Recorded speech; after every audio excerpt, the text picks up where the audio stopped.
Concernant mon parcours, je sors d'école d'ingénieur en système d'information de télécommunications avec un master en sécurité des systèmes d'information. Et puis j'ai continué ma vie professionnelle à la fois chez BNP Paribas au tout début et puis en conseil pour la suite. Ensuite intégré le département du Morbihan en tant que RSSI. Et puis aujourd'hui, pour finir, sur les aspects à la fois de direction cybersécurité chez un éditeur logiciel et à la fois sur la partie contenu pour le CESIN et la FNCCR. Alors au CESIN, nous avons un groupe de travail, donc ce sont des communautés. Donc il y a une communauté qui s'appelle la communauté OTI. Donc là, c'est dédié justement au sujet lié à la cybersécurité industrielle. Et donc là, le groupe de travail sort son 5e livrable bientôt sur notamment les indicateurs de sécurité liés à la partie industrielle, donc les indicateurs OTI. Donc là, c'est un travail qui a été réalisé par les RSSI industriels qui va être partagé à l'ensemble de la communauté. Les critères de choix des clients reposent sur plusieurs briques, donc à la fois sur la sécurité de la solution, sur où sont hébergées leurs données, et bien sûr, il y a des clients qui veulent aussi de la souveraineté et qui veulent aussi des solutions qui soient sécurisées sur le territoire européen.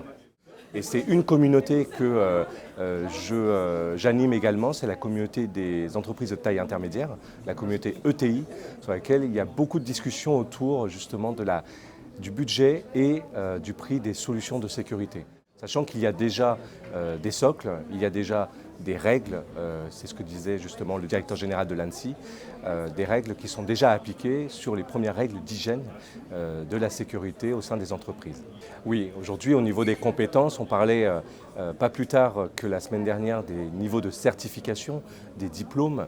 Donc là aujourd'hui ce sont des recherches de compétences de plus en plus diverses et variées. On a de plus en plus besoin de la compréhension de la réglementation.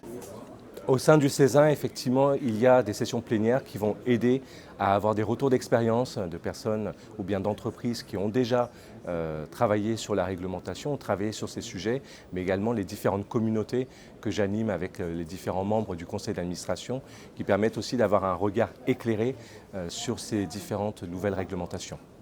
Alors aujourd'hui, la FNCCR a cette stratégie qui est de réunir les collectivités et savoir comment elles pourront être résilientes demain face à une attaque cyber. Donc on parle beaucoup de syndicats d'énergie, syndicats des eaux, et donc qui, elles, sont présentes et demandent beaucoup de retours d'expérience concernant la crise, concernant ce qui va se passer justement sur la résilience de ces territoires.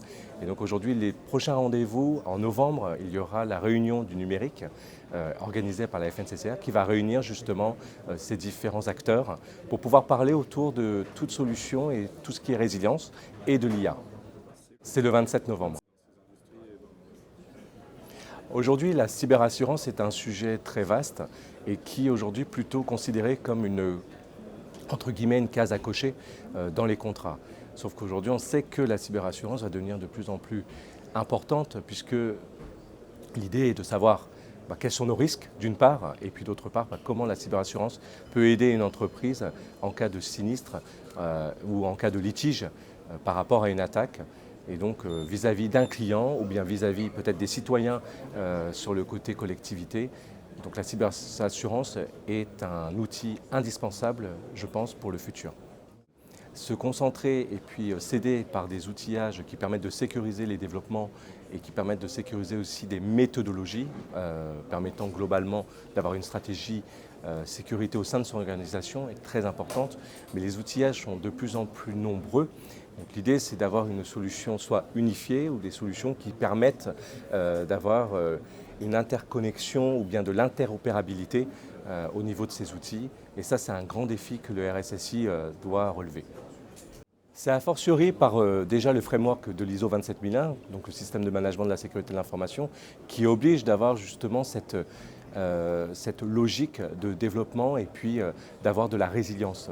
Donc on parle d'infrastructure as code qui permet justement de reconstruire soit une infrastructure, soit le code dédié suite à une attaque, qui permet d'assurer une continuité d'activité en cas de sinistre ou en cas d'attaque.